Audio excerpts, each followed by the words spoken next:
আপনারা জানেন ভিকটিমকে গুলি করা এজার নামে পলাতক আসামি ফয়সাল করিম মাসুদ ওরফে রাহুল ওরফে দাউদ নিষিদ্ধ ঘোষিত ছাত্রলীগের রাজনীতির সাথে জড়িত ছিলেন।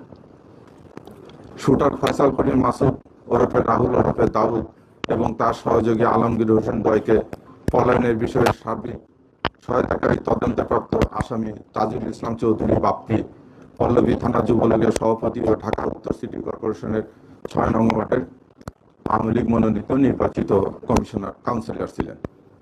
কাজে আসামিদের রাজনৈতিক পরিচয়, ভিকটিমের পূর্ববর্তী বিভিন্ন রাজনৈতিক বক্তব্য থেকে তদন্তে প্রকাশ পায় যে রাজনৈতিক প্রতিহিংসার কারণে শরীফ ওসমান হাদি ওরফে ওসমান গনিকে গুলি করে হত্যা করা হয়। সার্বিক তদন্ত সাক্ষ্য প্রমাণে আসামিদের স্বীকারোক্তিমূলক জবানবন্দি ধারায় ফৌজদারি কার্যবিধির ১৬৪ ধারায় প্রয়োগ করা হয়।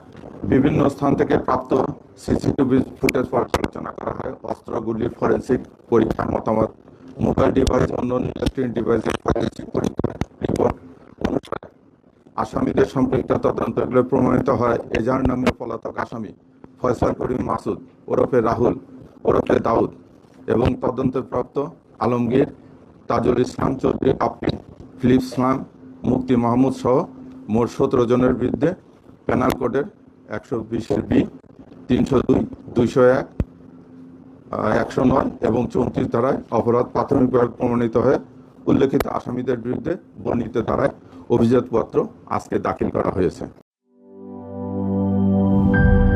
গুড লাক পেনের সফট অয়েল বেসড ইঙ্ক দেয় নিখুঁত লেখার আত্মবিশ্বাস। Good luck pen, make your lakh.